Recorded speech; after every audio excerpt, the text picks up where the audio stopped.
Reponte. Yes sir, good evening sir. Good evening po sir. Klaro lang po ba? Klaro kayo sir, klaro. Ako lang bisayon sir, kay murag maglisod mo ko. Mahirapan mo ko sa kalisod sa Tagalog. Mahirapan sa kalisod. Sige sir, akong mga question sir kay ako kung i-type sa comment section medyo masapawan magudaghan kay ni comment. Mo lagi. Sige sir, go ahead sir. Doon na lang ko'y gamayng pagtinaw kay may labot sa kaning atong pag-elect bitaw og pope kay base sa doon na mga nagsulti, doon ay mga nagtudlo nga ang sa una kunong panahon ang pagpili sa pope dili kuno by way of election. So through vigil da kuno nya doon ay mo vigil sila abtan kuno mga pila ka months lang vigil nya doon ay mga doon nagyoy kana bitang mga phenomenon sa Holy Spirit nga mo'y mo dugkat sa ilang kandila. Tinuod ba na sir? Actually, ang nabasa man gud nako sa kasaysayan sa Iglesia Katolika sir is from nagsugod man gud ang tradisyon ng eleksyon sa Santo Papa sa dihang nag-elect ang 12 ka mga apostoles sa pagpuli dito sa posisyon ni Judas sa panahon ni Matias, di ba? Si Matias ang tawag ining napuli kay sa Acts of the Apostles chapter 11. From that time, so ang nahitabo dili man sila makakonvene dahil tungod kay nahitabo ang tawag ining persecution. So for the first 300 years kung kinsa ang kadtong mahimong obispo sa gitawag og Roma, mauto ang makonsider as visible head of the church. So kanang conclave nagsugod lang na siya mga around 4th to until now, 4th century. So naay mga sitwasyon nga naay mga tawag anang panahon nga naglisod sila sa gitawag pagpili niya na naglamdag ang Espiritu Santo sa kanang panahon. Sa una man god, even ang layman pwedeng mapili.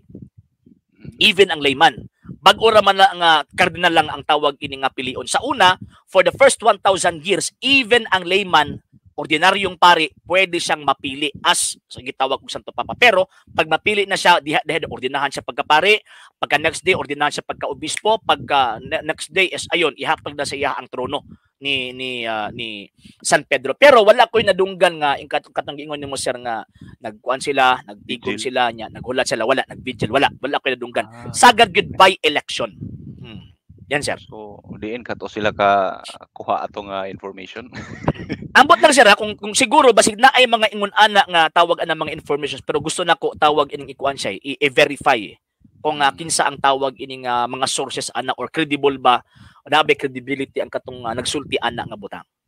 Okay, mo bita akong gi-clarify karon sir sa imo kay mas daghan-daghan magyugag nahibaw-an. Unya akong gi-compare ang information sa akong nahibaw-an og sa imuha kung magkatakdo ba. Kay parehar man tag libro. Base og doon natin wa mabasa. O di ba? Nalampasan lang gamay ba? Di man na pwede nga magka-contradict parehar man tag libro. Mao gyud. So, pero sige sir, go ahead sir. Sige. Ikaduhang pangutanan ako sir, may labot aning kani bitang mga kaigsuonan natong mga Katoliko way labot sulpot. Kaigsuonan natong Katoliko nga namatay, doon na magoy kitawag og kana bitang human tradition nga atong nga nasunod sa uban, dili siguro tanan. Kana bitong bilaran unya dayon magsugal diya sa kuan, unya dayon dunay kitawag og katapusan. So may barugana simbahan, may labot ana sir, sakto ba na o sayop? Actually, kanang sugal, wala gyud na sa tradisyon sa simbahang Katolika. Kaya ang tradisyon sa simbahang Katolika, basta na hayaon, nagani patay diha sa balay, ang tradisyon na gitudlo sa simbahang Katolika, maghimo sa debosyon sa pag-ampo para sa mga kalag sa mga nangamatay. Tungod sa doktrina nato ni anang gitawag og purgatorio. Kanang sugal, wala na. Even ang kung tan-aw nato ang tawag ang whole simbahang Katolika, sa Amerika wala na. Walay magpulaw sa ilaha dito. Pag human og tawag ining kung ako masayo pa Europe something. Kung after sa tawag ining anak nga day is mulakaw, sirad-an ang lamay, pagkaugma abrihan na pod. Diri ra sa Pilipinas kana agyud tay gitawag og kining 24 hours nga bantay. Ngano man tungod kay naa sa pangunahon ng paghano ng mga Pilipino nato nga wa pa gid matangtang sa atoa nga sumala pa nila kapag di daw kuno bantayan ang patay mubangon daw kuno na mubalhin mulakaw or mudagan mao na ang tawag ining giingon sa kanang atoang nadawat nga tradisyon ha dili simbahang Katoliko ha mao na nga kinahanglan pulawan para dili makatulog mao nang maghimo og kanang dili sugal lingaw-lingaw lang lingaw-lingaw pa na nga bara-baraha hangtod nga para malingaw yung sakto magpustahan na hangtod na himo ng gitawag og sugal. So mao na nga lisod kaayo sa tawag anang badlungon ngano man tungod kay ang maong gitawag og human tradition nga nasunod sa mga pagan Catholic, butang atong pagan Catholic. Nasunod ngano man tungod kay kining human nga tradition nakahok ni sa atoang gitawag og culture. Sa atoang kultura isip o sa kagitawag og Filipino. Mo na ang problema karon kay nasubrahan. Okay ba na permero unta? Okay ba na permero? Ang kadugay nasubrahan siya hangtod na nanayhantak, nanaykuan niya. Dito na magkuha ang pamilya og amount sa naghantak, itong iyang tong kay para malubong ang patay. So ingon ana ang nahitabo pero ang question sir is apil ba na sa tradisyong Katolika? Dili. Wala na ilabot sa tradisyong Katolika kay ang tradisyong Katolika basta na ay mamatay kung pwede gani 24 hours na ay nagampo nagluhod diya sa altar pagampo para sa kalag-an ng namatay nato nga kaigsuonan. Kanang inigabot sa gingon nila sir nga katapusan unya mag-ihaw sila baboy, mag-ihaw sila unsay mga ihawon. Another na siya nga sir, another na siya nga human tradition. Wala na sa ato ang simbahang Katoliko kunya pagka di kanang 40 Dias kanang tapos.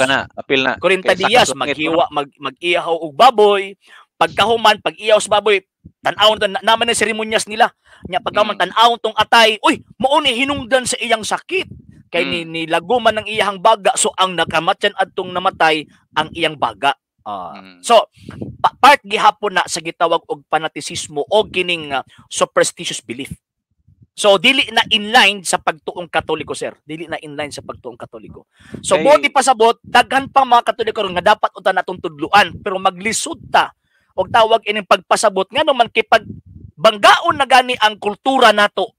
Nga kami mawala sa tuan na og atuan ng tuhan. May rason nila. May mawala sa tuan na kung atuan ng tuhan na ay dakong mawala ngano man kay insulto na sa Dios. Insulto na sa Dios. Sige sir, sir.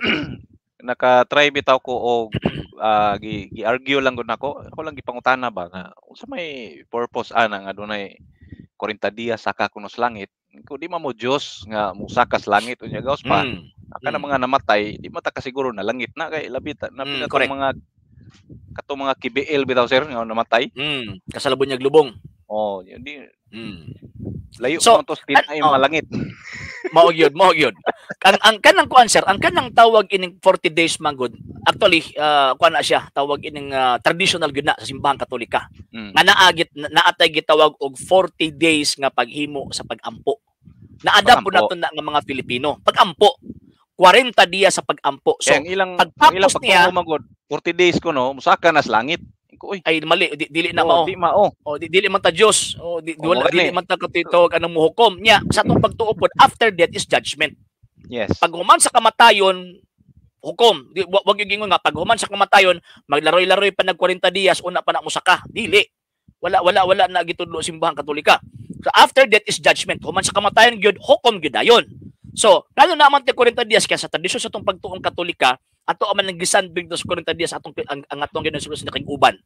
Sa gitawag mga apostol nya ang mga apostol nakig-communicate kang Ginoong Jesucristo ana nga panahon privately and publicly. So diha nagsugod ang atong devotion for the 40 days prayers. 40 ka adlaw nga tawag anang pagampo. So isip gitawag og pagtapos ana nga panahon mo nang naatay 9 days gikan sa tawag ina sa 40 days kanang 40 ka adlaw gikan sa pagkamatay. Ang tapos ana mohimo ta og tawag anang 9 days pa atras. Maghimo og novena para sa kalag sa purgatorio, especially sa kalag atong gipahinungdan nato. So, mao na ang tawag anang ato ang tradisyon pagampo prayer. Pero kanang moingon sila nga diha pa mo sa og tawag anang langit dili na tinuod. Nya pagkahuman, matama to imong gingon sir, gyud pagkasiguro nga nalangit to. Unya ana pa isa sir kanang karon bitaw kanang pag naay mamatay, happy birthday in heaven. Gyud mo pagkabalungan nalangit na. Yan na po ko ilaing. Nalangit na. Naapa ko ilaing mga bag-o karon nga kanang bitong mga batan-on karon sir nga mo post sa Facebook kay actually doon ako yung mga kapartihan ro nga namatay. Unya sa caption dito niingon dito fly high in paradise. Uy, grabe naman ka grabe naman ka Actually, sir, kanang tawag ining liberal na siya nga klaseng na pangunahon na unya gituyo pud na sa yawa nga ingon ana ang pangunahon na sa mga tao karon kay para ang tao di na maghimog debosyon sa pag-ampo para sa mga kalag sa purgatorio. Di man ka nga automatic na adto na sila sa So, paradise. Nya pagkahuman implied pud na nga gitudlo nga karong panahon na walay maimpierno. Sakto. So buot ipasabot kanang impierno wala na na. So kinsa man ang utok dili na utok sa Iglesia Katolika. Utok na sa mga tao nga gigugubo nila ang pagtuo sa Santa Iglesia. Iya kanang So, sir. Ako lang ipaspaso na sira kay basig. No problem sir, wala problema. Kining diha sa pagkamatay gihapon ingon sa mga katigwangan actually ako man ang kuanan ako gisugdanan ako guba ng ilang mga patutuo nga bawal daw kuno mo ampo ang tagtungod sa namatay kay ang ilahang rason unay kuno ko saon pagkaunay ana nga ang tagtungod mao may mas dakong responsibilidad magampo siya sa iyahang kadugo o sa iyahang mismong ginikanan or something nga magampo siya. Unya ang naitabo ug imong supakon ang ilang gituuhan ingnon ka nga mao may tudlo sa mong katiguangan. Wala lagi. Matod nila. Ang kung masana, matod nila ang sumpay ana mahug nagdili angay. Di ba? So ana man good sir. Ana man good sir. Kung ato ang tanawon ang tradisyon sa ato ang gitawag og pagtuo, ang pinakaunang naay dakong responsibilidad sa pag-ampo alang ni anang kalag ni anang maong namatay, mao mismo ang tagtungod. Katong yung pinagawa sa pari ha, gawa sa pari. Katong sa devotion kay we are referring or to the particular devotions nato. So, kita nga mga tawag ining mga Katoliko, kita ang naay dakong responsibility sa pag-ampo anang ato ang igsuon minahal sa kinabuhi nga mihalin na ni ining kinabuhi. Sama ba sa nahitabo ni kuan ba ni Lazaro og ni Marta og ni Maria? Dili man laing tao ang nagampo ang Kristo. Nga nakig-communicate ang Kristo para sa iyang igsuon nga si Lazaro. Ang igsuon mismo ni Lazaro maoy nagampo ang Kristo nga adtuon dito sa gitawag og lubong. Mabuto to tawag ining gibuhi. So buti pasabot mali nang magunahunata nga kita mismo nga tagtungod bawal ta magampo para sa gitawag og ato ang mga minahal sa kinabuhi ngano man tungod kay supak na sa atong pagtuong Katolika. Ikaduha ngano na amay mga mananabtan ngano na amay tawag ana maglid og first kay na ay mga panahon sir nga grabe siyempre kung pila ta katuig aning kalibutan na grabe ang atong attachments sa ato ang mahal sa kinabuhi. So naagi tayo gitawag og grabe nga emptiness sa ato ang pagbati ba. Dili na ta makahimo sa tiunay nga pag-ampo kay grabe na ang kaguol. Mo na kinahanglan na ay laing tao nga mulid.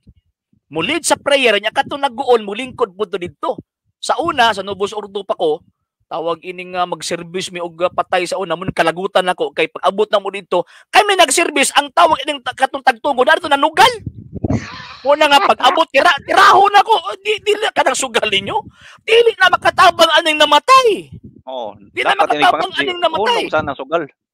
Mo na akong giingon nga kung kita mamatay ta kanang mga tao nga mobisita sa ato ang gitawag og lamay, maunay nagpadayag kanang mga tawhan na nagpadayag na sa ato ang pagkatao. Kung sugarol ta, sagad mo bisita sa ato ang tawag ining haya mga sugarol. Di ba? Kung tawag ining taga-simbahan ka, sagad nga mo bisita sa imo ang haya, taga-simbahan. Unya kana nga panahon pagmamatay ta sir, pagmamatay ta, kanang ato ang gibuhat dinis kalibutan, kanang ato mga barkada, kanang extracurricular activities o gawas ato ang pagtong Katoliko, di gyud nakatabang. Mo na luoy kaayo nga mo bisita og tawag ining haya or mo bisita og lubong. Nya mo ato lang dito nga mutan-aw lang sa kuan, mutan-aw lang sa lungon mingon deg luoy ani niya oy, luoy kay ni siya. Di gyud na makatabang. Kay ang makatabang ang pag-ampo para sa ato ang kalag. Mo man yan makatabang. Mo bitaw nga makakomitag sin of omission, labi nagkabaluta.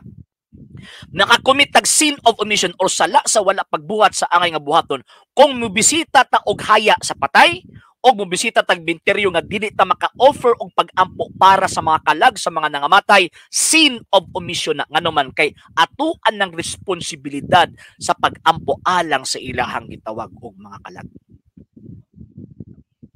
Ari ko sa last question, sir. Last na lang. Yes, sir. Go ahead, sir. Go ahead, sir. Kani bitong nakabasa mo ko may labot sa kato bitong gihatag nimong libro gani. Katong sa ang last according base sa Mahal nga Birhen ang before the end time ang upat na lang ka pope ang dapat naa sa posisyon. So gikan from Pope John the 23rd ba siguro to until Pope Benedict base sa kwintada kana si din moabot na ang gitawag og era of end times. So kana si ang atong current Pope karon, sir, wala na siya nahimutang na siya sa gitawag og end times nga era kung atong sumadahon tanawon gyud. So unsa kay may tabo ana, sir? Actually, kung tan-aw na to ang tawag ining propesya, sir, labi na katong sa Catholic prophecy is wala gyud gisulti dito nga mag-successive sila. Nga tawag ini magsunod sila kumbaga. So murag nahulog siya nga gi-highlights ang katong upat ka gitawag og Santo Papa pagmutungha na buti pa sabot mao na ni kung sa kuan pa ba science ba.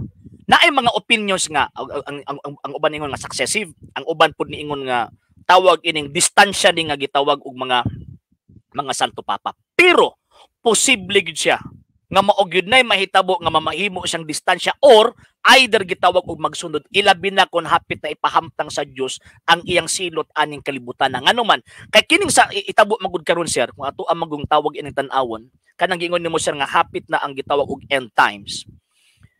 Gisulti sa Birhen sa Quito, Ecuador, in the end of the 20th century and into the in the end of the 19th century and into the 20th century, mahitabo ang gitawag og chastisement nga ihatag sa Dios aning kalibutana. O nya kana nga panahon na ay tawag ining disorder nga naa sa sulod sa simbahan Katolika, morally and physically. So karon naa naman to sa 20th century. So kung tan-aw nato katong propesya sa upat nga gitawag og Santo Papa nisulod. Katong tawag ana mga Santo Papa from Pope John the 23rd until karon nga Santo Papa nisulod sa 20th century. O nya kung gusto ko pa ba na ay moral decadence ba ang pagkunhod ba?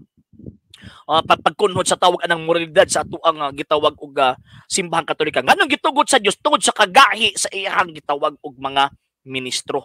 Tungod mas kagay mo na bagkatong Israel kani adto ba? Sige sila panghambog kami ang kuan, kami ang tawag ang tinuod nga iya sa Dios giubanan mi niya. Nigahi man ang iyang ulo mo nang giulipon sa kuan, giulipon sa tawag ining Egypt sa Babylonia for how many years? Sa Egypt for 430 years. Kung ato yung tawag ining tan-awon. So karon nga panahon murag naapod ta kung ato itangdi sa Israel murag naata sa Babylonian times. Ngano man kinitugot ang Dios nga silutan ta. So, pag minitag end times, ingon pa ni Kristo, why si bisan kinsang nasayod ni anang maong gitawag og panahon na, pero kung ang Birhen ang pusultion, kung ipahamtang na sa Dios ang iyang silot aning gitawag og kalibutan na, kaning maong kining ipagpahamtang niya karon sa panahon and in the end of the 19th century and into the 20th century, ang tawag ining mahitabo sinugdanan pa lang na para sa katapusan. So, mo pa niya kanino pa lang. Dili pa gyud siya ang last. Mo ba to nga na ay answer na ay tawag ining opinion na either successive or tawag ining distansya siya. So depende gitan-aw nagmaayo pero karon man gud kay daghang man gud mga kuan gipambaliktad ba. Gipangbaliktad nga gipangliso bitaw. Gipangliso niya syempre mo naguna ang kuan niya. Kita mga Katoliko katong tawag ining pareha nato nga nagbasa pareha nato nga tawag ini nagtuon may tungod sa ato ang gitawag og pagtumakaingon tag mao na gyud ni kanang magigipang baliktad man nya kuan di agud kanang tinuod bi agud nang giingon ni San Pablo nga ang son of perdition mosulod sa templo sa Dios Musulod sa templo sa Dios og mulingko didto unya siya magbando. Nya baliktaro niya ang tanan nga tawag ining gisulti sa tawag ining sa Dios mismo nga gisunod ining maong gitawag og simbahan na. Unya kanang templo sa Dios na dili man na sa diyang sikta. Dili man na. So ang sud lang gyud ang ato ang simbahan Katoliko. Muna nga nagtan-aw ta ng karon Santo Papa. So mo na akong tubag, sir. Sige sir. Daghang kayong salamat sa panahon, sir. Okay, salamat po kayo, sir. Salamat po. Iampo po ko, sir, ha?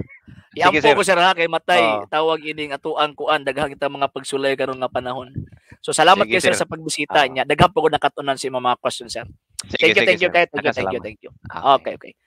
Okay, sa hindi pa po nakapag-follow sa mga page po natin, i-follow nyo po yung mga pages po natin, RJ Roland Sandro II TV, Apollo Punta Argumento page, and Kuya Apologist TV page. And pwede po kayo mag-send po dyan ng Facebook stars. And also sa atin po mga channels, sa hindi pa po nakapag-subscribe, subscribe po ninyo yung mga channels natin, Dalay Catholic, Apologist International Official, RJ Sandro II TV, Kuya Apologist TV, and Barrio Kawayan Religious Forum. And pwede rin po kayo mag-send po dyan ng super sticker, super chat, and super thanks. And sa mga Katoliko na nandito na gusto pong tumulong sa programa po natin, pwede po niyong ipadala ang tulong at suporta po ninyo sa pamamagitan po ng ating mga account numbers. And dyan po yung mga screens, yung tumatakbong information, and pwede niyo po kaming i-message sa ating pong page kung via remittance po yung pagpadala po ninyo. Maraming salamat po in advance. So, pasensya na po mga sir, ha? Hindi ko na po mabasa lahat yung mga comments po ninyo, and pasensya na po yung sa mga hindi nakakaintindi ng